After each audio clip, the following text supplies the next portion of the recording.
ada seorang Giri Praste, Bupati Badung yang sudah menjabat sebagai incumbent lah. Dengan kerendahan hati beliau mau berkomunikasi dengan Partai Golkar melalui Pak Demar. Kami fasilitasi bertemu dengan Wakil Ketua Umum Pak Ahmad Doli Kurnia. Pak Ahmad Doli juga sangat mengapresiasi niatan tersebut dan arahan beliau Langsung ke ketum. menghadap juga kepada ketum Partai Golkar. Waktu itu siapa? Airlangga. Pak Airlangga Hartarto. Oke. Nah, kita antarkan juga ke Pak Ketum ketika itu di kantornya. Di ruang kerja beliau kita hanya berempat ketika itu. Pak Ketua Umum, Pak Demar selaku Korwil, saya selaku Departemen Pemenangan Pemilu, Pak Giri Praste yang kita fasilitasi ketemu. Jadi perbincangan lebih banyak di antara mereka berdua. Pak Ketua Umum dan Pak Giri Praste. Ntar sebelum lanjut, benar nggak Pak Giri Praste pernah di Golkar dulu Pak?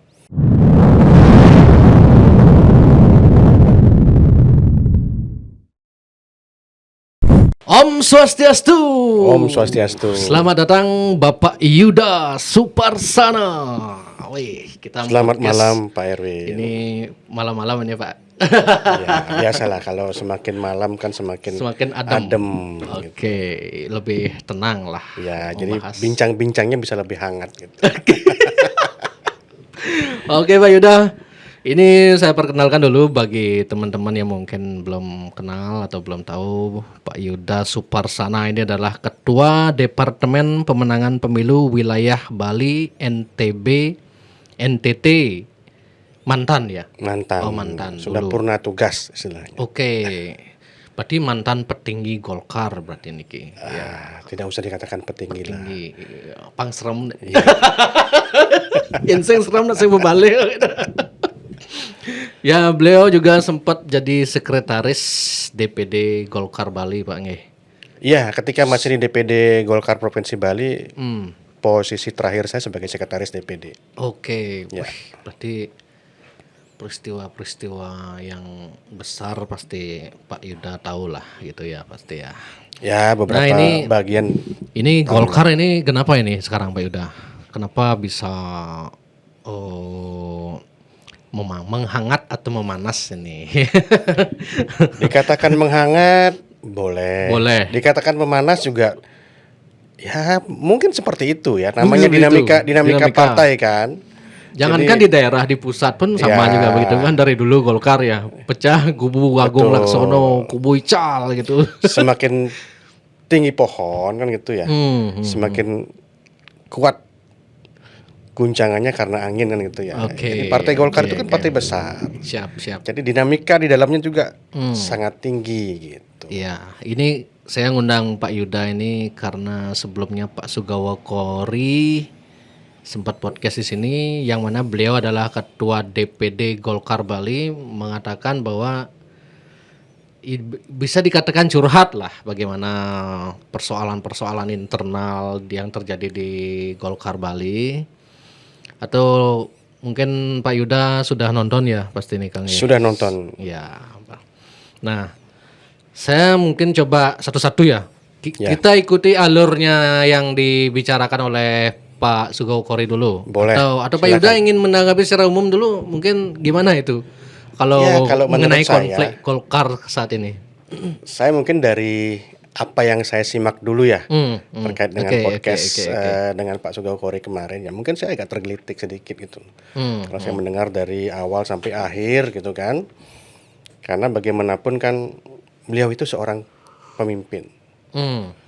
Jadi seorang kader Partai Golkar yang memimpin partai sebesar Golkar gitu ya, sebesar Partai Golkar.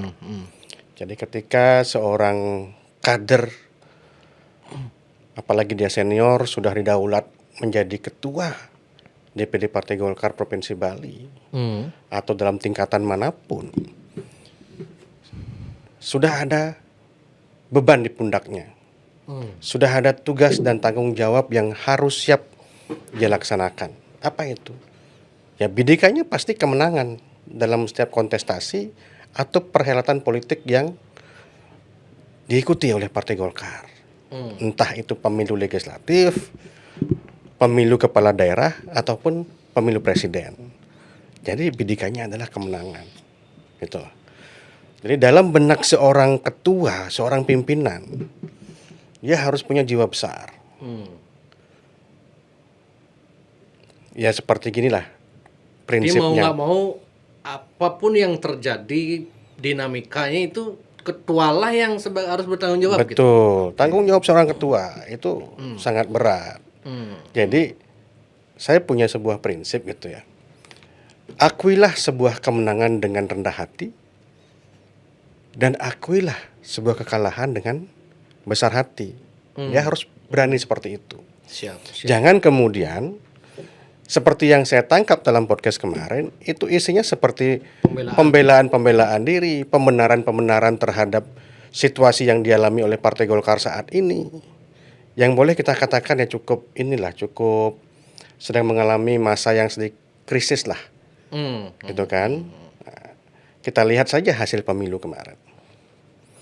Dalam pemilu legislatif, mungkin dalam catatan sejarah Partai Golkar di Bali pasca reformasi, baru kali ini kita menempati peringkat 3. Oh, sebelumnya tidak ya? Sebelumnya kita selalu berada di dua besar, di bawah Secara PDIP. nasional atau di daerah? Kita bicara dalam konteks Bali. Oh, di Bali. Ya. Oh, di Bali nomor 3 sekarang.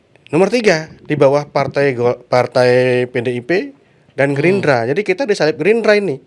Bahkan di DPRD provinsi dengan selisih 3 kursi gitu kan. Mungkin karena kepemimpinan Prabowo presidennya mungkin bukan. Saya rasa mungkin itu tidak terlalu berefek ya. Oke. Jadi karena secara nasional Partai Golkar justru tetap bertahan di posisi kedua. Oh, nasional kedua tetap ya. Posisi kedua. Jadi kita saat ini justru mengalami kenaikan kursi yang cukup signifikan di tingkat nasional. Jadi selisih dengan PDIP di peringkat pertama itu hanya 8 kursi sekarang.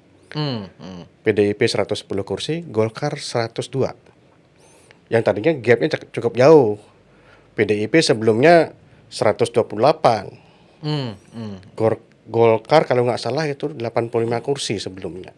Mau nggak mau ini ketua yang harus bertanggung jawab. Iya, jadi ya ini sebuah evaluasi lah.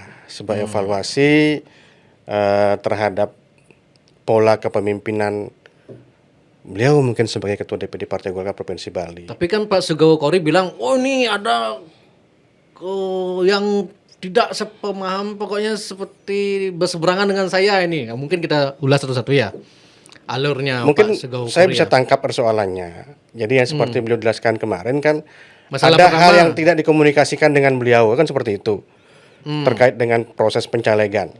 pencalegan. Nah, coba kalau konsep saya dipakai gitu kan. Oh iya, kalau konsep benar beliau bilang kalau, itu Pak kalau Sugowo tidak salah Kori. saya tangkap begitu. Mungkin akan ada kenaikan kursi gitu kan. Coba saran saya dipakai mungkin akan ada kenaikan kursi. Misalnya itu yang di kabupaten sudah jadi pimpinan dewan harusnya naik ke calon provinsi. Kan kurang suara cuma 1.000 gitu Pak Sugowo Kori bilang. Nah gitu gimana menurut Pak Yuda? Begini, dalam mekanisme organisasi yang berlaku di Partai Golkar, memang kita dari DPP ini memberikan kewenangan kepada pimpinan di daerah, baik itu kabupaten maupun provinsi, untuk melakukan penyusunan bakal calon anggota legislatif, bacalek, tingkat kabupaten maupun tingkat provinsi. Yang nanti muaranya itu semuanya akan disahkan oleh Partai Golkar, DPP Partai Golkar. Jadi ketika caleg kabupaten nanti diusulkan melalui provinsi meneruskan kepada DPP Partai Golkar. Nah, agak lucu juga ketika kemarin ada sebuah pernyataan bahwa kita DPP dalam menentukan komposisi atau mengesahkan komposisi caleg itu tidak koordinasi dengan beliau sebagai ketua DPD Golkar provinsi. Padahal faktanya ini kan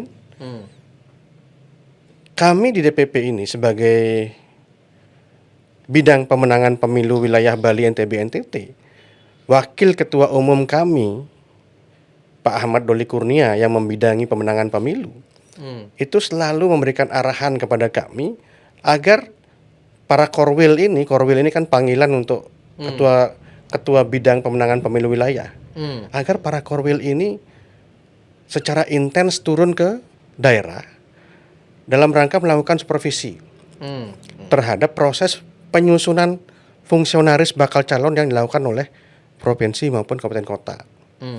Nah, atas arahan tersebut, Pak Demer ini sudah sempat menghubungi Pak Sugawa Kori. Oh, menurut Pak Sugawa Kori kan ini tiba ujug-ujug tidak pernah intinya menurut Pak Sugawa Kori tidak pernah komunikasi gitulah. Oh, berarti sudah ya. Sudah, kan? Jadi ini kan ada pemutarbalikan fakta. Jadi Pak Demer itu sudah melaksanakan arahan Waketum untuk berkoordinasi dengan daerah. Kalau tidak salah pada saat itu bersamaan dengan peringatan HUT Partai Golkar di Bali ada kegiatan gerak jalan massal. Pak Demer minta waktu ke Pak Sugawa agar diadakan rapat khusus di DPD Partai Golkar Provinsi Bali dalam rangka kita melakukan koordinasi penyusunan fungsionaris bakal calon, bakal caleg. Tapi saat itu sempat ditolak oleh Pak Sugawa Kori dengan alasan kami harus koordinasi internal dulu. Ya sudah, kami sempat menunggu itu. Tetapi tidak pernah ada lagi konfirmasi dari Pak Sugawa selaku ketua. Itu yang pertama. Kemudian ketika mendekati DCT, kembali kami diberikan arahan yang sama. Dan kembali saat itu Pak Demer juga komunikasi dengan Pak Sugawa Kori. Untuk melakukan koordinasi bersama-sama di DPD 1 loh. Cuman saat itu ada sesuatu yang mungkin miris saya lihat gitu. Jadi ketika Pak Demer meminta waktu untuk melakukan koordinasi ke bawah gitu, kami sempat dimintai surat perintah oleh Pak Sugawa Kori. Jadi mana surat perintahnya? Ada surat perintah nggak dari DPP? Kalau memang Anda menjalankan tugas dalam rangka koordinasi. Padahal jelas-jelas tugas itu kami terima melalui arahan Waketum. Oh, berarti Pak Sugawa Kori merasa skeptis atau kurang percaya terhadap Pak Demer. Mungkin seperti sehingga itu. Beliau minta mana surat tugasnya, ada mana surat. Tapi banyak anggapan akhirnya menilai bahwa ada apa gitu kan. Ini seperti ada sesuatu yang disembunyikan dalam proses ini. Gitu loh. Ya udah, karena memang sikapnya seperti itu ya kami nothing tulus saja. Karena pada akhirnya kan nanti usulan itu akan masuk ke DPP juga. Dan memang usulan tersebut dikirim ke DPP walaupun dalam surat pengantarnya tidak ada tembusan yang lazimnya ditujukan kepada ketua DPP yang membidangi pemenangan pemilu wilayah. Tetapi kita punya sekjen ketika itu. Ini kan paham soal administrasi, organisasi, kepartaian. Jadi karena ini berkaitan dengan pemenangan pemilu, usulan bakal calon legislatif, ya sekjen tetap mengeluarkan disposisi. Ditujukan kepada pemenangan pemilu wilayah untuk dibahas. Dan di situ kami memang menemukan banyak sekali kejanggalan. Di mana usulan dari DPD Partai Golkar Kabupaten terhadap susunan bakal calon tersebut. Ini konteksnya pileg kan ya? Pileg. Yang ditujukan kepada DPD 1 untuk diteruskan kepada DPP. Ini banyak diubah secara sepihak oleh DPD Partai Golkar Provinsi tanpa berkoordinasi dengan DPD Golkar pengusulnya di kabupaten. Jadi, kabupaten ketika mengusulkan melalui provinsi kan ada tembusan nih, tembusan ke DPP. Nah, tembusan DPP pasti diarahkan kepada kami, pemenangan pemilu wilayah. Kita cek, ternyata banyak yang tidak sesuai dengan usulan kabupaten. Kami pasti konfirmasi dong ke kabupaten. Dan kenyataannya kabupaten tidak tahu bahwa banyak usulannya diubah-ubah. Harusnya komunikasi gitu. Harus komunikasi. Ini yang pentingnya komunikasi. Ketika Pak Sugawa bilang ada komunikasi, tidak ada komunikasi, justru beliaulah yang menutup pintu komunikasi. Jadi seperti misterius. Ini apa gitu loh? Ada apa di belakang ini? Gitu. Nah, seperti banyak kejadian nih. Ada beberapa incumbent anggota DPRD kabupaten dipaksa untuk naik menjadi calon anggota DPRD provinsi dengan alasan yang sudah disampaikan dalam podcast itu, karena beliau paling tahu situasinya dalam rangka memenuhi target perolehan suara di provinsi atau kursi di provinsi. Itu sah-sah saja sepanjang kita koordinasi kan. Ya kan? Jangan sampai nanti kita membuat target yang tinggi di provinsi, tetapi kita membuat lubang-lubang kelemahan di kabupaten karena memaksakan incumbent ini naik ke provinsi, tetapi di sini tidak di backup oleh kader-kader yang potensial berdasarkan pantauan yang cermat. Karena menurut Pak Sugeng Kory yang sudah jadi pernah jadi pimpinan di kabupaten dipaksa diimbau untuk ke provinsi, itu menurut itu maksudnya ya boleh saja. Namanya seorang ketua kan boleh melakukan sebuah inovasi. Tapi kalau bisa hal itu dilakukan berdasarkan apa istilahnya asas imparsialitas lah. Gimana itu maksudnya? Ya artinya berlaku untuk semuanya. Oh, yang terjadi saat itu tebang pilih. Ada yang memang sudah menjabat pimpinan di kabupaten, pimpinan DPRD di kabupaten didorong maju ke DPRD provinsi. Tetapi ada yang tidak. Saya contohkan di Kabupaten Karangasem. Pak Nengah Sumardi itu sudah 2 kali menjadi pimpinan DPR kabupaten. 1 kali sebagai ketua DPRD pada saat Golkar memperoleh kursi terbanyak di Karangasem. Kemudian periode keduanya sebagai pimpinan menjabat sebagai wakil ketua. Kan sudah 2 kali pimpinan. Kenapa beliau tidak didorong ke provinsi? Kemudian di Gianyar Pak Anomaste. Begitu juga dengan Buleleng Pak Susilo Umbara. Itu semua pimpinan di sana. Kenapa nggak didorong ke provinsi? Dan ternyata ini setelah kita amati dan cermati, ya ini berdasarkan like and dislike saya pikir. Berarti Jadi karena semua yang dipaksakan maju ke provinsi, kubunya Pak Sugawo aja gitu maksudnya. Ya, semua yang dipaksakan maju ke provinsi tanpa sepengetahuan DPD kabupatennya, bahkan tanpa sepengetahuan yang bersangkutan. Apakah yang bersangkutan mau apa tidak? Ini berdasarkan atas subjektivitas karena mereka ini yang berkasus ketika itu sekitar 13 orang. Adalah orang-orang dari tandemnya Pak Demer gitu loh. Jadi kan ini subjektif. Wakil-wakil ketua yang ada di kabupaten yang selama ini memang sudah bertandem atau menjadi katakanlah kepercayaannya Pak Sugeng Kory di kabupaten. Kenapa nggak didorong maju? Kan seperti itu. Berarti yang didorong maju itu adalah yang kubunya Pak Demer itu intinya. Iya, sebenarnya tidak masalah kalau memang itu disampaikan secara terbuka, yang bersangkutan diajak bicara, berkenan atau tidak, siap atau tidak. Kemudian ketua DPD kabupatennya diajak bicara, nggak persoalan. Ya akhirnya kami di DPP, kami mengkonfirmasi ke kabupaten. Minta itu dipertahankan usulan mereka.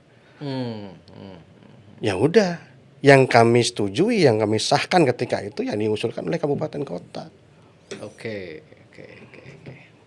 Nah, kalau kemudian faktanya ada kekalahan di situ, ada pengurangan kursi di provinsi, ini kan juga harus kita akui bersama. Artinya memang di provinsi ini bagaimana proses pengkaderannya, bagaimana proses pengamatannya terhadap kader-kader yang akan dijaring gitu kan. Jadi jangan kemudian di bawah dipaksakan naik gitu. Bahkan yang tragis juga ada calon vote getter yang sudah menjabat anggota DPRD provinsi 3-4 kali nggak dicalonkan dengan alasan subjektivitas juga. Seperti di Bangli Pak Gunawan. Kemudian di Tabanan Pak Nyoman Wirya. Sudah 2 kali DPRD provinsi malah diturunkan menjadi caleg kabupaten.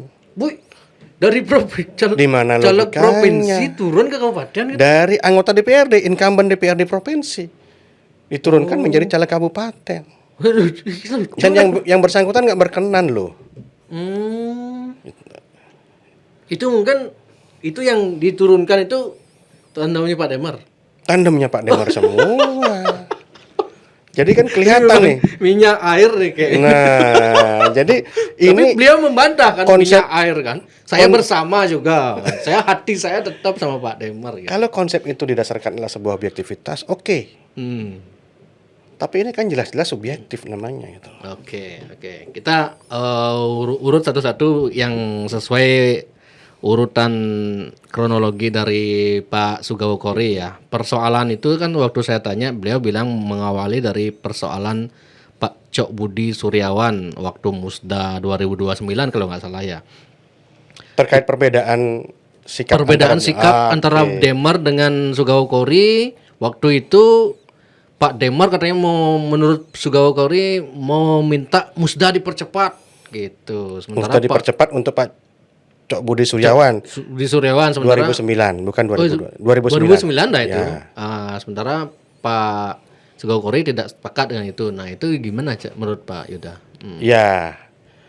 Terkait hal itu saya tahu persis kejadiannya. Karena saat itu saya sebagai pengurus provinsi DPD Golkar provinsi. Oh, waktu itu provinsi. Ya. Dan saya juga ditunjuk sebagai ketua steering committee. Musda dipercepat itu. Oke. Ketua panitia pengarah. Itu yang meminta Musda dipercepat Pak Demar. Tidak ada seperti itu. Oh, menurut Sugawo Kori Pak Demar. Jadi yang saya ketahui bahwa pelaksanaan Musda dipercepat itu diawali dengan adanya mosi tidak percaya dari 6 DPD Partai Golkar Kabupaten Kota sebali dari 9 DPD Partai Golkar Kabupaten mosi Kota. tidak percaya terhadap CBS. Ya, mosi tidak percaya terhadap kepemimpinan Cok Budi Suryawan yang kemudian bermuara kepada tuntutan pelaksanaan Musdalub, musyawarah daerah luar biasa. Nah, alasan-alasannya pun cukup jelas diuraikan di sana. Yang tentunya saya nggak etis kalau saya sampaikan di sini gitu kan. Jadi ada alasan-alasan yang jelas ada kaitannya dengan Pilkada 2008. Waktu kekalahan itu. Waktu kekalahan almarhum Cokoda Budi Suryawan. Nah, ini ada cuma kalau kita ungkap di sini kan nggak etis gitu. Ya. Nah, jadi atas dasar usulan Musdalub tersebut ke DPP Partai Golkar, Pak Demar ini kan sebagai korwil juga saat itu pemenangan pemilu wilayah. Jadi beliau pasti mengetahui surat itu. Ya. Nah, surat itu kemudian atas dasar surat itu DPP Partai Golkar membentuk tim pencari fakta. Yang di dalamnya mungkin termasuk juga Pak Demar di situ. Melakukan beberapa kali pertemuan di provinsi, di daerah, sampai kalau tidak salah itu ada pertemuan terakhir di restoran Ulam ketika itu. Ada sebuah solusi jalan tengah. Jadi jangan terminologinya ini adalah Musdalub karena seperti menzolimi Pak CBS ketika itu. Nah, sepakatlah terminologi yang dipakai adalah Musda dipercepat. Ada usulan juga. Jadi ketika pertemuan di restoran Ulam itu Pak Cok Budi nggak hadir tapi diwakili oleh Pak Sugawo dan Pak Dewo Swambenegara. Beliau menyampaikan bahwa sebagai penghargaan atas kepemimpinan Pak Cok Budi agar beliau diberikan jabatan wakil ketua DPRD nanti. Nah, artinya Musda tetap dipercepat. Ya artinya nanti kita bahas itu di Musda juga gitu kan. Nah, kemudian Musda berlangsung. Musda berlangsung dan saya pimpinan sidang saat itu. Sebagai salah satu anggota pimpinan sidang. Karena ketua SC kan. Ya. Tidak ada dalam keputusan Musda itu menunjuk atau menetapkan Pak Cokoda Gede Budi Suryawan sebagai pimpinan DPRD provinsi. Tapi menurut Pak Sugawo katanya Musda dipercepat dengan alasan dengan syarat Pak CBS jadi pimpinan DPR gitu. Ya kan disepakati. Tidak di sidang. Tidak di sidang itu gitu loh. Nah, terhadap usulan menjadikan Pak CBS sebagai pimpinan DPRD dalam Musda itu memang diarahkan untuk dibahas di dalam rapat pleno DPD Golkar Provinsi Bali karena itulah yang sesuai dengan mekanisme organisasinya. Jadi itu yang terjadi di Musda. Jadi menyerahkan mekanisme penetapan CBS sebagai anggota dewan ini kepada forum rapat pleno nantinya. Dan ketika Musda itu selesai, kemudian kepengurusan DPD 1 Golkar Bali terbentuk di bawah kepemimpinan Pak Sudikerte. Diadakanlah rapat pleno. Yang dipimpin oleh ketua harian ketika itu Pak Igusti Putu Wijaya, salah satunya membahas tentang usulan pimpinan dewan. Justru dalam rapat pleno itu nama yang muncul adalah nama Bapak Ketut Suwandi. Nah, ditetapkan terkait dengan usulan pimpinan dewan, kemudian disampaikan ke DPP. DPP mengesahkan Pak Ketut Suwandi sebagai pimpinan dewan. Jadi kalau dikatakan ini sebuah upaya penjagalan, ini keliru. Oke. Gitu loh. Oke. Berarti gitu kronologi Saya tahu yang persis itu. versinya Pak Yuda selaku yang ketua sidang waktu itu. Bukan ketua sidang, salah satu pimpinan sidang. Salah satu pimpinan Karena sidang. yang ketua sidangnya dari DPP. Ya, siap. Biarkanlah. Kalau penonton saya kan nggak tahu sih yang mana benar, biarkan penonton menilai. Ya, kemudian yang kedua, penjelasan yang kedua ini menurut Pak Sugowo Kori, beliau katanya dijegal Hamin 3 jelang disetor ke KPU, namanya diganti oleh Pak Demer dan diganti dengan iparnya Pak Demer, Kresna Budi gitu. Terkait dengan nomor urut. Oh, nomor urut harusnya kan saya nomor 1 gitu ya. Pemilu 2014. Oh ya, 2014. Jadi begini, tidak ada dalam ketentuan organisasi itu bahwa ketua DPD Golkar di tingkat kabupaten ketika maju ke provinsi harus nomor urut 1. Tidak ada ketentuan tertulis mengenai hal itu. Tetapi memang sering menjadi bagian dari komitmen ketua DPD Golkar provinsi ketika melakukan pertemuan-pertemuan dengan DPD Golkar kabupaten. Tetapi kalau kita melihat membandingkan posisi masing-masing antara Pak Sugowo dengan Pak Kresna Budi ketika itu, Pak Kresna Budi itu sebagai wakil ketua DPD Partai Golkar Provinsi Bali. Bidang pemenangan pemilu mewilayahi Kabupaten Buleleng. Jadi kalau kita bicara tentang posisi dalam struktur, beliau juga sangat layak ada nomor 1. Gitu loh. Jadi ini kalau kita bicara soal siapa yang pantas dan siapa yang tepat. Jadi kalau kita bicara aspek kriteria, kedua-duanya ini masuk kriteria. Oke. Sekarang kan tergantung DPP yang memutuskan. Nah, itu kan jelas keputusannya di tangan DPP. Ya. Kresna Budi nomor urut 1. Nah itu. Itu. Oke, siap. Kemudian dalam rapat DPP Pak Demer paling menolak Sugowo Kori sebagai pimpinan DPR gitu katanya gitu. Itu 2014 juga kalau 14 juga ya. itu. Itu ya. Menolak Pak Sugowo Kori menjadi pimpinan DPRD provinsi. Wah, katanya saya selalu ditolak ini. Kalau yang ini saya juga mengetahui situasi itu. Oh gitu. Karena saya saat itu di DPD 1 menjabat sebagai wakil ketua bidang kaderisasi. Bagian dari bidang OKK. Kebetulan pada saat pengusulan calon pimpinan DPRD, kalau tidak salah itu di 7 kabupaten, karena ada kabupaten yang Golkar tidak dapat jatah pimpinan, dan 1 pimpinan DPRD provinsi ketika itu, Pak Sudikerte mengutus saya ke DPP untuk memperjuangkan nama-nama yang memang kita berikan, yang kita usulkan, tapi diberikan notis catatan oleh DPD 1 bahwa DPD 1 menghendaki ini. Nah, memang dalam usulan itu ada beberapa nama. Nah, saya yang hadir di situ bersama Komang Purnama. Pak Komang Purnama sekarang menjadi ketua Partai Perindo di Provinsi Bali.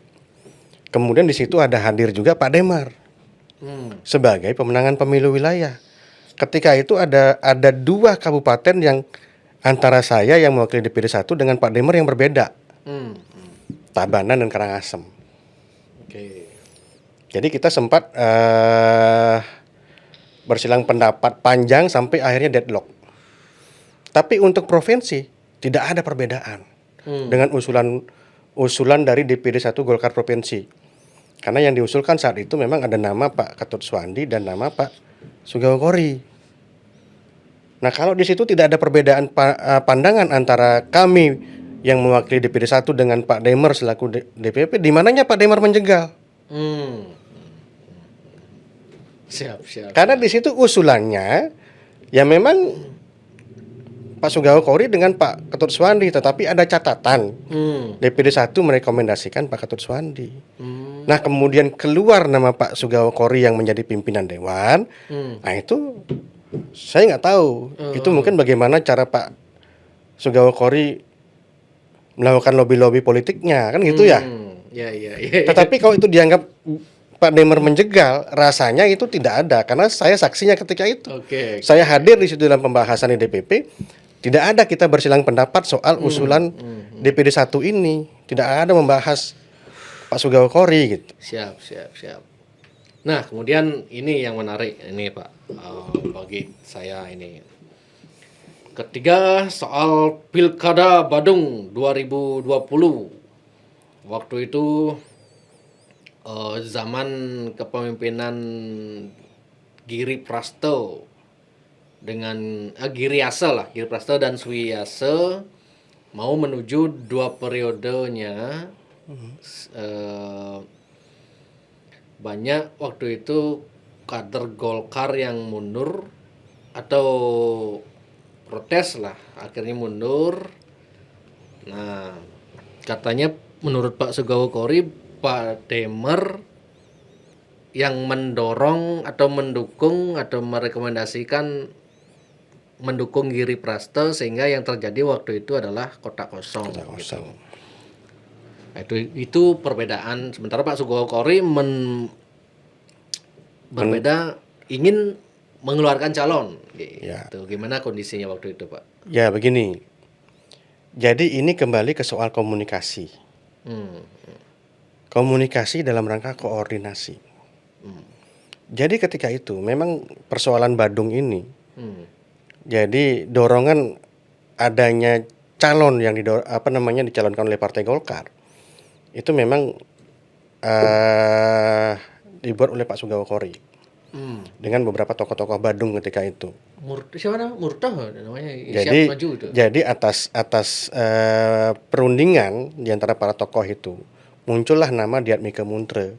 Oh iya. Di mana nama Pak Muntre ini adalah kader Partai Golkar juga. Nah, inilah yang saya katakan tadi. Pentingnya koordinasi dalam rangka menyatukan sikap semua komponen yang punya kewenangan dalam membahas ini. DPD Partai Golkar Provinsi, DPP melalui bidang pemenangan pemilu wilayahnya. Nah, ketika itu Pak Sugawa Kori berjalan sendiri. Oh, sama sekali tidak pernah koordinasi dengan kami di bidang pemenangan pemilu. Tidak koordinasi bahwa dia akan mendorong mencalonkan kader Golkar di Badung. Benar. Jadi berjalan sendiri. Kemudian entah apakah melakukan komunikasi langsung kepada ketua umum, kami nggak tahu.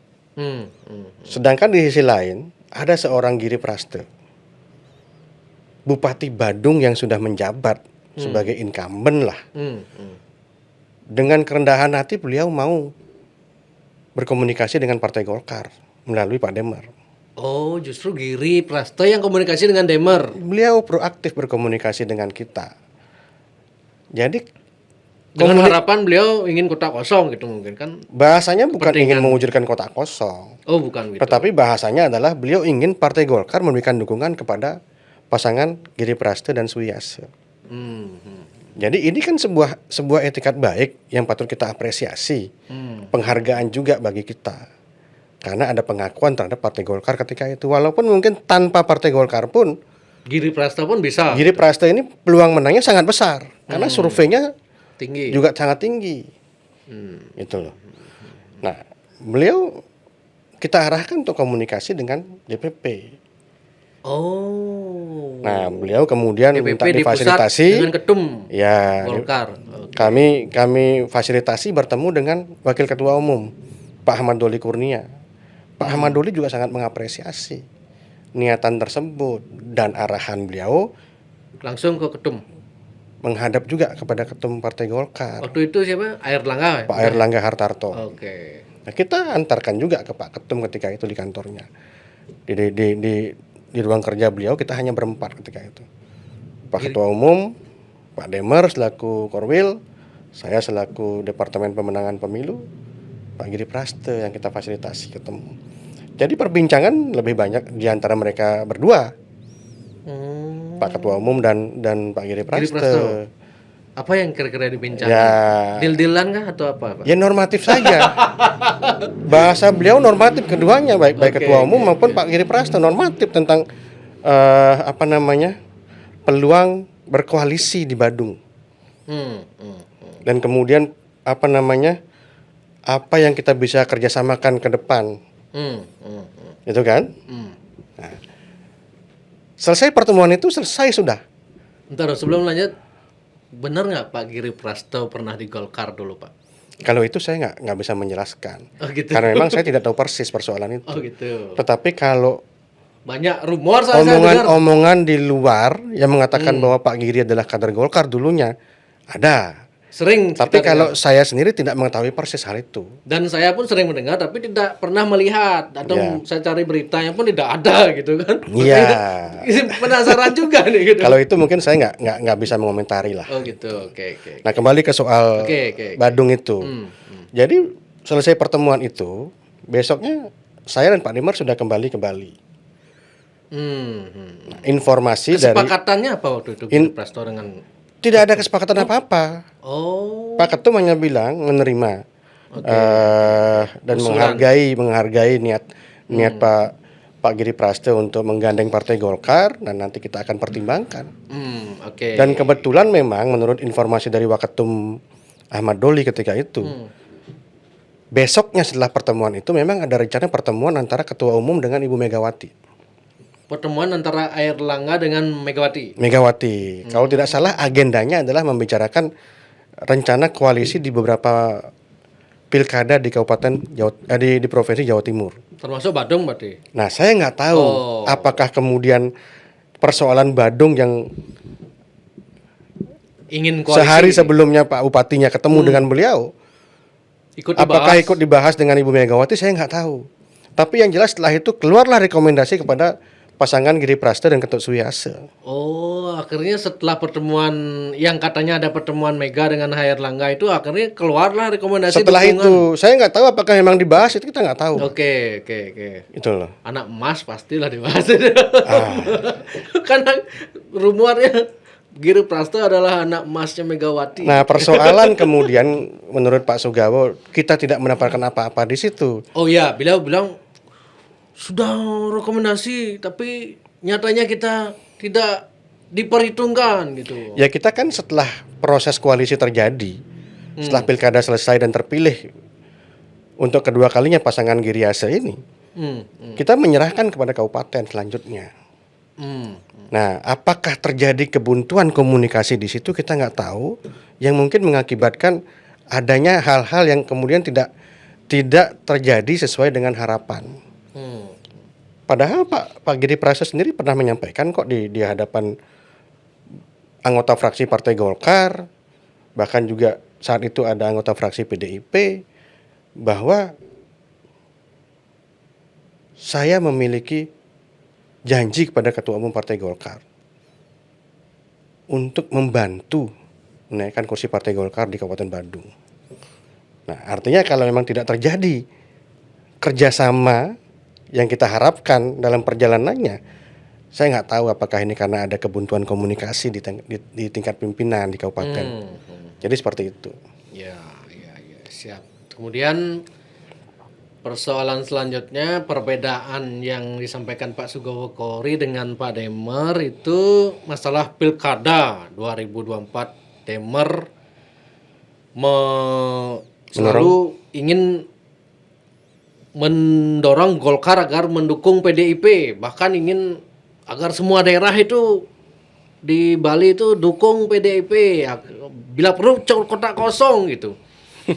Nah, beliau katanya Sugao Kori katanya tidak diberitahu pertemuan Pak Demer dengan tokoh-tokoh PDIP, dengan Koster dan tokoh-tokoh PDIP yang lain, dan sampai keluar rekomendasi Sempat keluar rekomendasi tanpa pengetahuan Sugao Kori gitu. Oke. Gimana itu, Pak? Jadi begini, ya, ini kembali ke soal Soal tadi. hubungan di antara mereka berdua ini. Oke. Akibat tadi, Yang sering kucing-kucing. ya kucing-kucingan boleh dibilang begitulah. Kucing-kucingan. Soal komunikasi lagi ini. Perang dingin berarti. Perang Jadi dingin berarti ya. mungkin karena pengalaman soal komunikasi sebelumnya. Oh ya, karena kronologi Ya, sebelumnya itu jadi, ya. jadi Pak Demer dalam rangka melaksanakan arahan Ketua Umum dan juga Wakil Ketua Umum, ya akhirnya berjalan sendiri untuk berkomunikasi. Oke. Gitu loh. Jadi komunikasi politik ini kan kita lakukan seluas-luasnya, tidak hanya dalam bingkai Kim, tetapi juga peluang koalisi itu kita buka juga dengan partai lain termasuk PDIP. Dan ini arahan Ketua Umum. Jadi menjelang pemilu Kada 2024 ini kami juga menghadap secara khusus kepada Ketua Umum bahwa karena adanya dorongan dari Bali, DPD Golkar Bali untuk semua kabupaten harus berkoalisi dengan Kim, harus dalam bingkai Kim. Ini kami coba pertegas kepada Ketua Umum. Ketua Umum menyatakan betul prioritas pertama adalah dengan Kim. Tetapi kalau memang berat dengan Kim untuk mendapatkan kemenangan, silakan buka komunikasi dengan partai lain. Bahkan di Bali mungkin harus membuka komunikasi dengan PDIP. Itulah yang dijalankan oleh Pak Demer. Ketua Umum yang siapa nih? Erlangga. Masih Erlangga. Masih Erlangga ya? Belum masih Bali Erlangga, ya? belum. Oh. Jadi jelas baik Pak Erlangga, baik Pak Ahmad Doli arahannya begitu.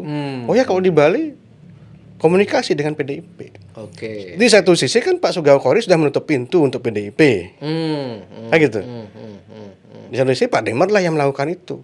Oh. Jadi ada dua jalur komunikasi nih. Pak Sugao dengan Kim, Pak Demer dengan PDIP. Oke. Tetapi kalau dikatakan bahwa Pak Demer menginginkan semua koalisi dengan PDIP juga salah.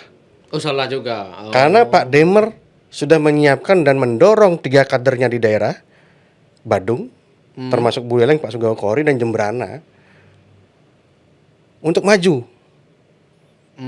Jadi di mana Suyaso itu masuk ruangnya Pak Demer juga? Ya karena bukan ruangnya siapa atau. Oh gitu. Ya, jadi ini masalah karena mereka bertiga ini adalah ketua DPD Golkar. Oh. Jadi kalau memang ada ketua DPD Golkar yang mau maju, kita harus dorong. Oh gitu. Itu arahan juga dari DPP. Jadi ada semacam privilege lah. Ya. Nah, jadi kalau dikatakan Pak Demer ingin mendukung PDIP semua, itu salah. Tetapi kalau memang berdasarkan kajian dan survei, calon-calon PDIP sulit dikalahkan, kita juga jangan memaksakan diri. Oh, pertimbangan Pak Demer ketika di daerah-daerah yang memang kuat sekali PDIP. Ngapain buang-buang duit dan waktu? Betul. Gitu. Oh, jadi jangan kita menjadikan kader kita sebagai tumbal gitu loh. Tapi perspektif Pak Sugao Kori soal itu, kalau itu pragmatis Pak Arwin. Untuk apa kita harus perang latihan terus ini gitu. Ini persepsi yang harus salah. Harus latihan terus. Karena begini, di DPP Partai Golkar, ya, di DPP Partai Golkar itu dalam rapat-rapat kami di pemenangan pemilu, targetnya adalah menang atau ikut menang.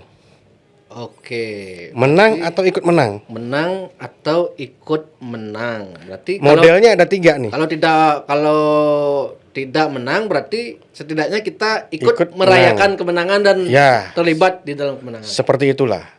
Dan modelnya 3 nih.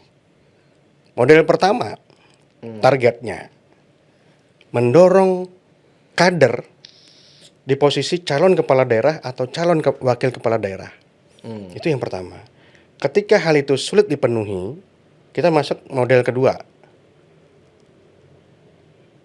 Mencari tokoh-tokoh masyarakat yang punya nilai elektabilitas tinggi untuk kita golkarkan dan kita dorong menjadi calon kepala daerah.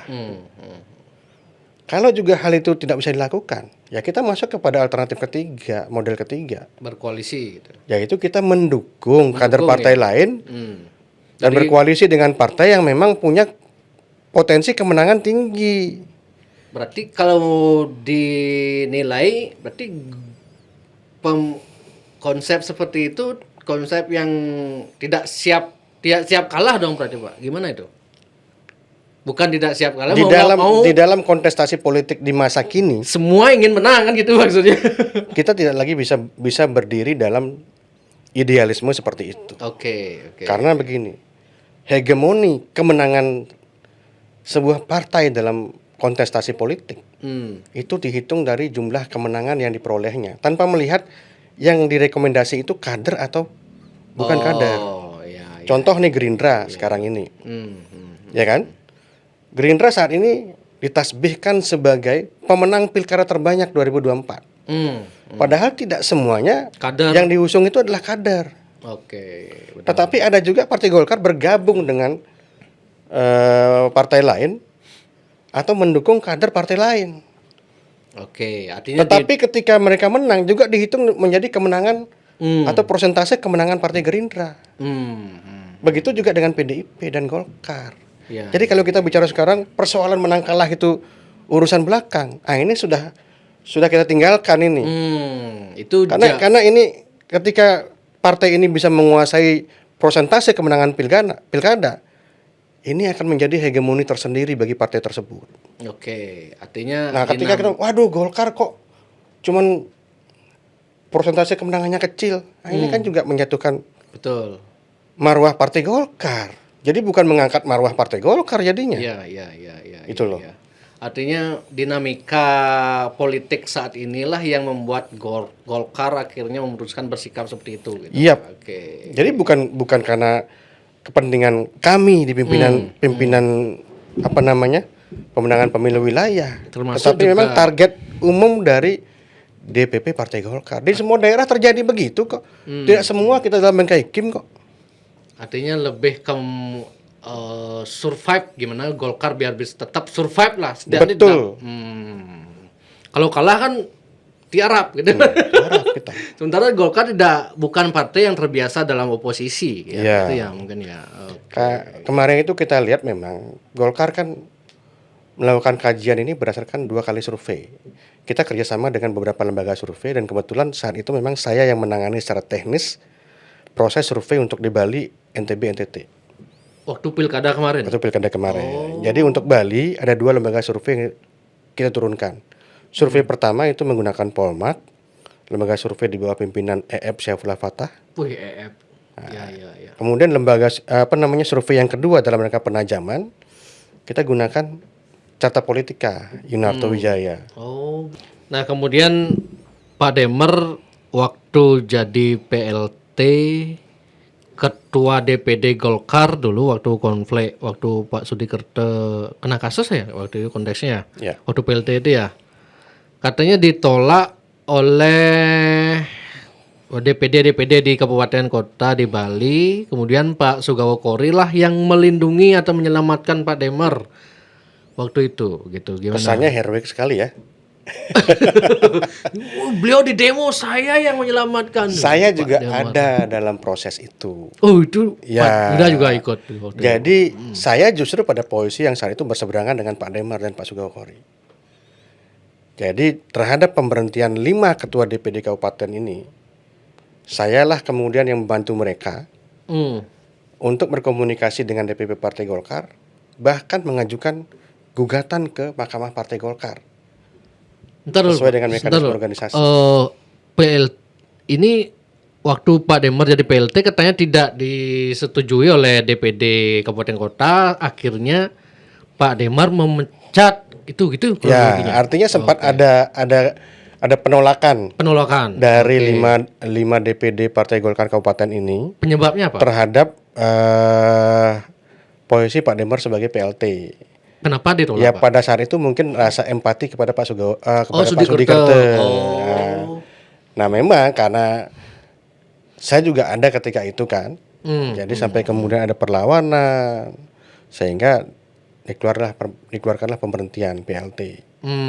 Nah jadi kalau kemudian dalam prosesnya hingga ke tingkat Mahkamah Partai, Pak Sugawa kemudian yang membackup dari segala bentuk gangguan, dari segala bentuk demo-demo yang muncul, ya saya pikir itu hal yang wajar dong. Karena posisi beliau sebagai sekretaris. Oh, sekretaris ya. Iya kan? Sebagai sekretaris yang kemudian dipimpin oleh Pak Demar sebagai PLT, ya wajar. Oke. Karena bagian dari Karena pimpinan. kalau memang tidak mendukung Pak Demar saat itu, ya pasti diganti sebagai sekretaris. Oh iya. Jadi PLT ketua punya kewenangan mengganti Pak sekretaris. Sugawa Kori pun menyelamatkan diri posisi juga kan. Kalau Ya itu saya nggak mau mengatakan seperti itu gitu loh. Tapi ya pantas lah kalau beliau harus bekerja. Jangan-jangan nanti saya ikut nanti dipecat nih sama Pak PLT. Iya karena ya pantas lah kalau memang beliau harus berjuang, harus pasang badan untuk Pak Demar, wajar gitu. Oke. Kemudian enter dulu Pak. Saya masih penasaran ini. Kenapa apa hubungannya dengan Sudikerto ini? Emang Pak Sudikerto dengan Pak Demar nggak cocok juga ini? Gimana nih? Ini berat nih. Saat itu memang sempat ada riak-riak kecil lah di antara keduanya juga. Ya saya nggak tahu ada pihak ketiga juga yang mungkin memanas-manasi, ya seperti itulah kira-kira lah. Namanya politik kan. Ya. Siap. Kemudian Pak Demar ingin maju jadi ketua umum.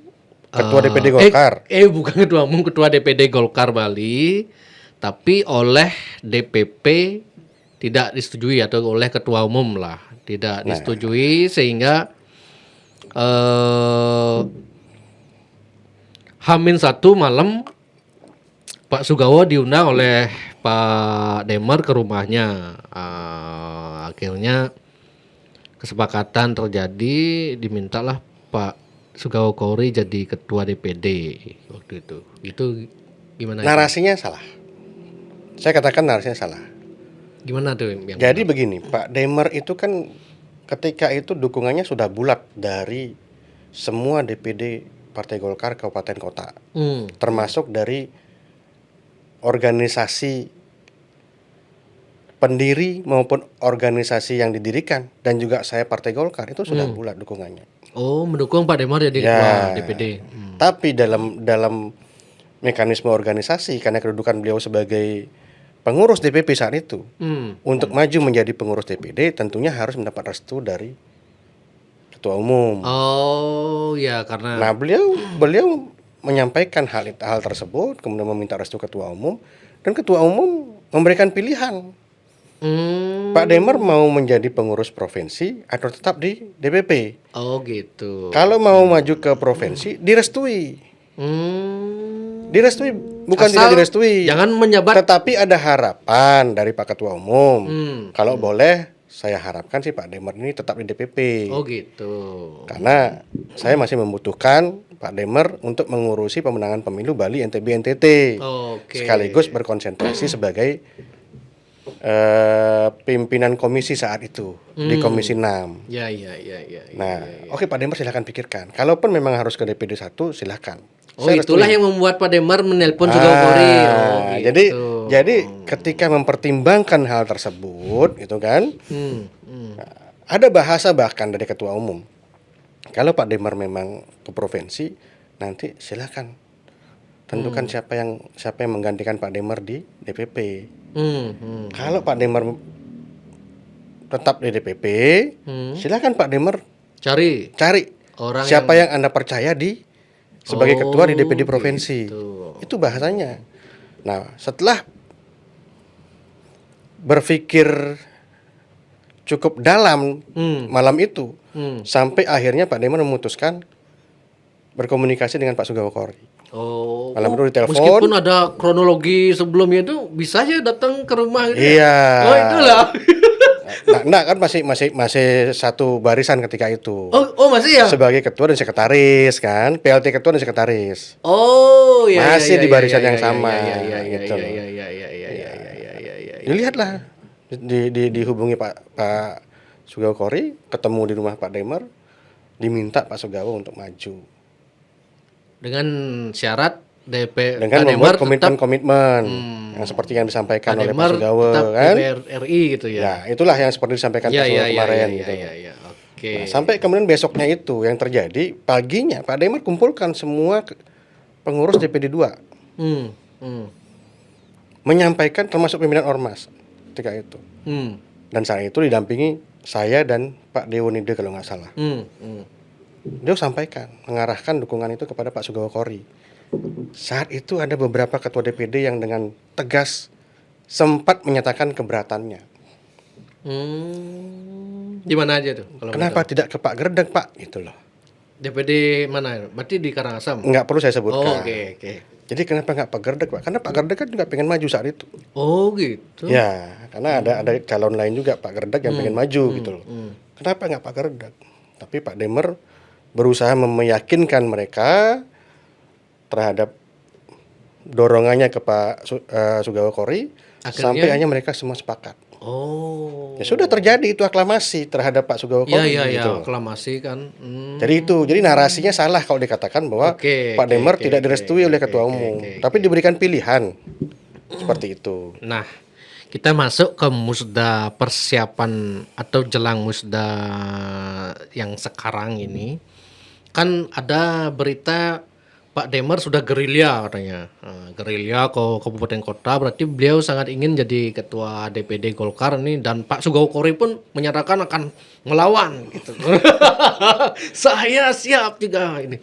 Tapi kalau saya DPP nyuruh saya diam ya saya diam gitu. Ya. Nah, ini kalau menurut politisi yang paham kan ini tergantung dukungan atau rekomendasi dari DPP aja, Pak. Siapa yang menurut Pak Yuda yang selaku pengalaman luas di Golkar, antara Pak Demer dengan Pak Sugawa Kori ini yang bagus hubungannya atau komunikasinya atau apanya lah dengan Pak Ketua Umum sekarang Bahlil itu. Bahlil. Yang mana? Jadi begini, saya sampaikan dulu ya. Menjelang musda ini kan sebuah momentum. Momentum kita untuk melakukan evaluasi. Momentum bagi Partai Golkar Provinsi Bali untuk memikirkan langkah-langkah terbaik ke depan dalam rangka mengembalikan kekuatan dan positioning Partai Golkar yang sekarang ini turun gitu kan. Dan mungkin itu yang menyebabkan Pak Demer berpikir nih untuk turun atau mencalonkan diri menjadi Ketua DPD Golkar Provinsi. Jadi ada rasa apa ya? Rasa ingin memperbaiki keadaan Partai Golkar sekarang. Nah, itu hal yang sangat wajar. Gitu. Ya. Kemudian di sisi lain Pak Sugawa Kori juga berkeinginan seperti yang dinyatakan bahwa momentum ini untuk memperbaiki gitu kan ke depan. Sah-sah saja gitu loh. Ini Pak Demer, jadi kedua-duanya ini sama-sama ingin memperbaiki kan tujuannya kan. Nah, sekarang kita kembalikan saja kepada proses. Jadi biarkan proses ini berjalan, biarkan segala bentuk komunikasi politik berjalan gitu kan. Karena sah-sah saja siapa yang ingin maju menjadi Ketua DPD Golkar terbuka gitu. Sepanjang memenuhi syarat sebagaimana yang diatur dalam AD/ART dan peraturan organisasi Partai Golkar. Nah, terkait dengan siapa yang punya hubungan, ya mungkin itu saya kan mau nggak mau kan pasti. Saya ya betul, karena restu itu penting dari DPP. Kemudian DPP juga memiliki satu suara. Oh ya? Ya. Oh, di samping kabupaten dari kota komposisi suara dukungan itu DPP memiliki satu suara. Oh gitu. Nah, jadi menurut saya semuanya juga mempunyai kedekatan. Oh, baik Sugawa Kori khusus dengan Demer, Ketua Umum. Kalau Pak Sugawa Kori ya karena Ketua DPD Golkar Provinsi, pasti juga dekat dengan Ketua Umum, sering berkomunikasi. Kalau Pak Demer juga karena sekarang juga dipercaya kembali sebagai pengurus DPP di bidang yang sama, ya berarti kan menandakan kedekatan juga dengan Pak Bahlil gitu kan. Nah, jadi saya justru melihat dalam konteks yang lain, Pak Demer memang sudah lebih lama mengenal Pak Bahlil. Lebih lama. Ya, karena dulu sama-sama di HIPMI, kemudian Kadin, jadi termasuk di DPP Golkar juga. Oke. Dan kemudian dalam koneksitas posisi beliau di Komisi 6 DPR, ya kan? Yang ketika itu mungkin Pak Bahlil sebagai Menteri Investasi kalau nggak salah kan, itu, jadi sering ada komunikasi itu juga. Gitu. Jadi ya saya rasa secara kebatinan dalam pandangan saya, gitu kan, mungkin Pak Demar memiliki hubungan yang lebih dalam. Oke, hubungan historis lah ya. Hubungan historis. Nah, artinya kenapa Pak Demar bisa duduk kembali sebagai salah satu ketua DPP? Ya mungkin karena kepercayaan itu. Saya dengan Pak Demar sering kok berseberangan. Oh, ntar itu udah mau siapa tegas, apakah Pak Yuda dalam hal ini lebih membela atau selalu ada di kubunya Pak Demar atau Tidak selalu. dalam perjalanan politik saya sebagai pengurus DPD Partai Golkar Provinsi sampai ke DPP, saya pernah ada beberapa kali posisi yang berseberangan dengan Pak Demar. Misalnya? Tadi ketika proses pengusulan pimpinan Dewan tahun 2014. Oke. Ketika presentasi di DPP ketika itu saya sebagai DPP 1 kan bertentangan tuh 2 kabupaten. Waktu kubu Ical Agung Laksono itu? Waktu kemudian dualisme Partai Golkar antara kubu Abu Rizal Bakri dengan Agung Laksono. Saya di kubu Abu Rizal Bakri. Pak Demar? Pak Demar di kubu Agung Laksono. Oh. Kemudian terakhir ya persoalan tadi itu, masalah pemecatan 5 ketua DPD Partai Golkar kabupaten. Saya di pihak ketua DPD yang dipecat. Oh gitu? Ya kan? Menghadapi Pak Demar di Mahkamah Partai. Oh, berarti. Nah kemudian Pak Demar ketika itu kan ada mengusulkan calon-calon ketika Munas terpilihnya Pak Airlangga Hartarto dalam Munas 2019, ya kan? Jadi kan Pak Demar sempat mengusulkan beberapa nama dari Bali untuk menjadi pengurus DPP. Oke. Di situ nggak ada nama saya. Jadi kebetulan saya memang masuk pengurus DPP karena dipilih dalam rapat formatur. Pak Demar juga dipilih masuk dalam pengurus DPP saat itu. Nah kita kebetulan berada dalam bidang yang sama. Pak Demar menjadi ketua saya di bidang pemenangan pemilu Bali NTB NTT. Saya ketua departemen. Yang mau nggak mau kita harus bekerja sama. Dan di situ saya bisa merasakan dan bisa melihat bagaimana pola kerja beliau. Beliau orang yang terbuka diajak untuk berkomunikasi, beliau orang yang terbuka diajak berdiskusi, dan beliau terbuka untuk menerima kritik ataupun dikoreksi jika ada kekeliruan. Oh, berarti Pak Demar tipikalnya bisa menerima masukan gitu lah. Inilah tipe pemimpin yang bijak. Kritik dan masukan bisa. Ya, jadi beliau ini selalu melibatkan saya sebagai anggota beliau di pemenangan pemilu wilayah. Jadi hampir selalu kita diajak berdiskusi. Beliau sangat terbuka. Tidak anti kepada kritik. Kadang-kadang kan ada pemimpin yang dikritik sudah berubah raut wajahnya, cara bicaranya kan begitu. Ini enggak, beliau bahkan tak segan-segan meminta masukan kita. Nah di situ saya tahu bagaimana cara kerja beliau, bagaimana cara beliau merumuskan sesuatu, bagaimana cara beliau mengeksekusi sebuah keputusan. Dan yang terpenting juga sekarang mau mengikuti tren dan masukan anak muda. Saya lihat Pak Demar juga sering mengumpulkan anak muda gitu. Betul. Ya. Terlebih anaknya juga kan politisi kan. Oh, iya. Jadi beliau juga tipe pemimpin yang mengayomi. Nah, ketika kemarin ada persoalan dalam pencalegan itu kan, ya artinya masalah di daerah yang dilimpahkan kepada beliau itu, beliau sangat concern untuk membantu sampai selesai. Itu yang ada di beliau. Nah, saya melihat bahwa Partai Golkar Bali pantas dipimpin oleh beliau dalam 5 tahun ke depan. Siap.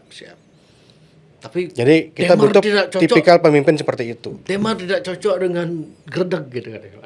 Menurut Pak Sugogor. Dalam kaitan apa ini? Oh nggak tahu sih ya. Oh waktu pileg kemarin. Kenapa Pak Gerdeg tidak mencalonkan ke DPR RI? Karena Pak Gerdak ngomong sama saya itu, saya tidak mau sama Pak Demar gitu, saya mau ke gimana itu? Nah ini menyambung lagi tadi soal pencalekan berarti. pencalekan Jadi berarti begini, jadi ketika usulan bakal calon DPR RI masuk dari provinsi ke DPP, saya dan Pak Demar sudah berpikir nih, waduh dengan komposisi begini, berat ini. Dan kita lapor ke Waketum ketika itu. Jadi kalau seperti ini komposisi yang diusulkan provinsi ini berat sekali. Jangankan untuk menambah kursi, untuk mempertahankan 2 kursi yang ada sekarang pun sangat berat, saya bilang begitu. Lalu Pak Waketum nanya, ada solusi nggak kira-kira? Saya sampaikan usul, bagaimana kalau secara khusus Pak Waketum komunikasi dengan Pak Gerdak, beliau kader Golkar. Yang pada periode pemilu kemarin suara beliau 66.000. Nah, kalau beliau berkenan maju kembali sebagai caleg DPR RI, bukan calon DPD ketika itu, saya rasa ini akan setidaknya mengamankan 2 kursi Golkar yang sekarang ada gitu loh. Nah, Pak Waketum menerima masukan kita dan beliau turun ke Bali bertemu dengan Pak Gerdak, berkomunikasi. Pak Gerdak memang sempat meminta waktu. Ini info dari Pak Waketum ya. Pak Gerdak minta waktu untuk berpikir dan komunikasi dengan keluarga.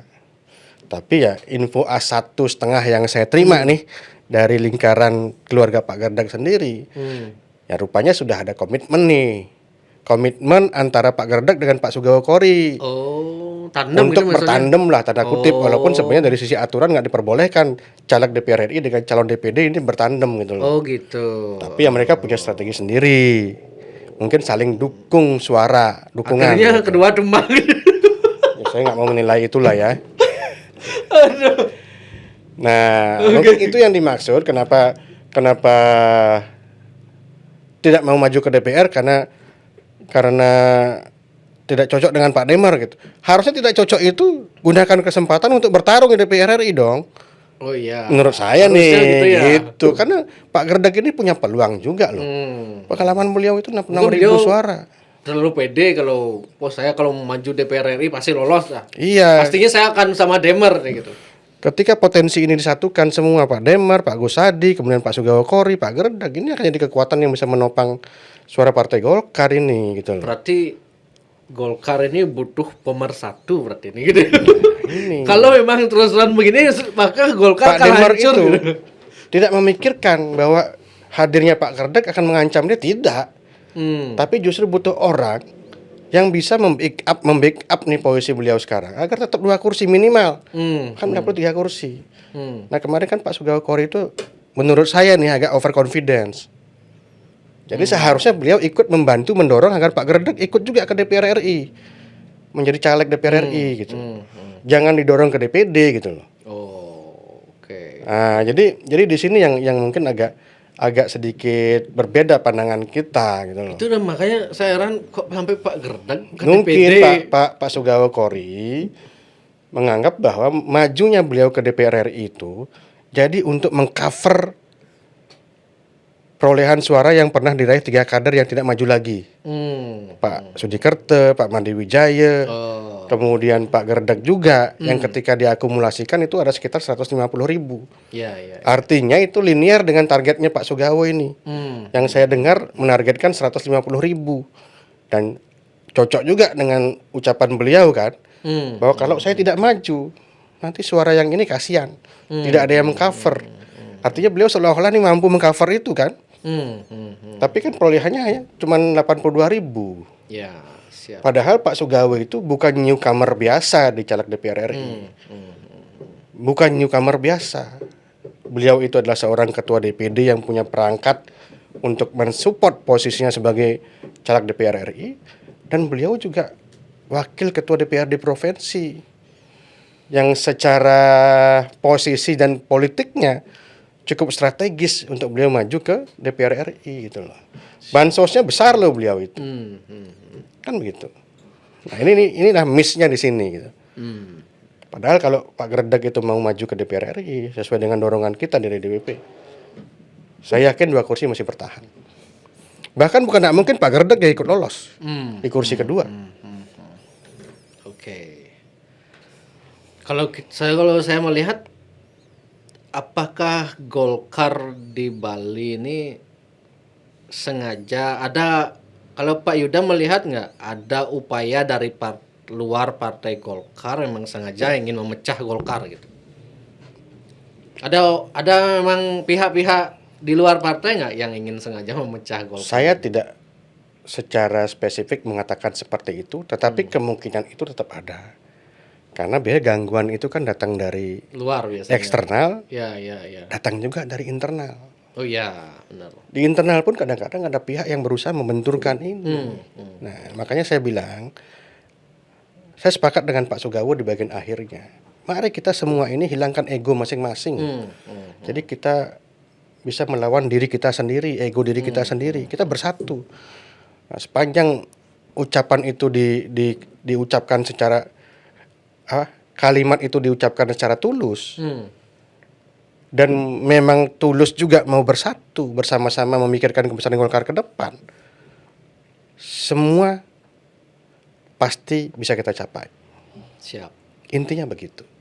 Kalau Pak Demar dalam posisi sekarang ini gimana mendengar curhatan dari Pak Sugawo Koli di sini? Pak Demar itu menurut saya ini bukan tipe pendendam loh. Oh, meskipun Pak Sugawo Koli itu beliau tidak. Sekarang aja saya dengan Pak Demar yang sering kali berseberangan bisa bersatu. Beliau nggak pernah memiliki jiwa pendendam kok. Cek nanti Demar Sugawo Koli gitu calon gubernur gitu. Kan Sekali lagi dalam politik apapun bisa terjadi. Iya, saya aja nggak nyangka dulu Prabowo Jokowi sekarang. Nah itu. Oh gini kan? Iya. Nah, itu emang dulu. Politik itu last minute. Oke. Siap. Nanti tiba-tiba ada rekomendasi Pak Demar. Ini kita direkomendasikan jadi calon gubernur dan wakil gubernur. Oh, kita bersatu sekarang kita. Sepanjang Golkar memenuhi syarat, bisa mengusung sendiri, ya kan? Tapi sekarang kan tidak. Oh belum ya? Iya. Oke, siap Pak. Oke Pak Yuda, terima kasih nih. Baik Pokoknya, Pak Erwin, terima kasih. Saya berharap biar Golkar ini bersatu lagi dan supaya iklim politik di Bali lebih hidup lah gitu, karena kan biar tidak satu partai aja yang mendominasikan begitu. Dan saya harapkan, saya sebagai orang media, anggaplah media ini cukup sulit juga mencari narasumber Pak Yuda, baik dari partai gitu. Ya biar banyak orang-orang vokal seperti Pak Yuda lah gitu di Golkar itu kan. Ya, semoga bincang-bincang seperti ini tetap ada. Siap. Nah ini juga bagian dari apa ya? Penggorengan gitu. Bukan penggorengan, tetapi dalam rangka membuka apa ya? Membuka wawasan, meluaskan wawasan. Gitu. Edukasi lah, sarana edukasi gitu. Jadi Pendidikan diskusi politik seperti ini nih yang dibutuhkan gitu. Pendidikan politik orang Bali memang harus butuh banyak pendidikan politik ya. Betul. Biar tidak selamanya pragmatis lah gitu kan. Oke, terima kasih Pak Yuda. Sama-sama Pak Erwin, terima kasih. Meskipun malam-malam kita masih tetap semangat untuk berdiskusi. Ya semoga lah apapun itu yang terbaik untuk Golkar dan untuk Bali. Kita tutup. Om Santi Om.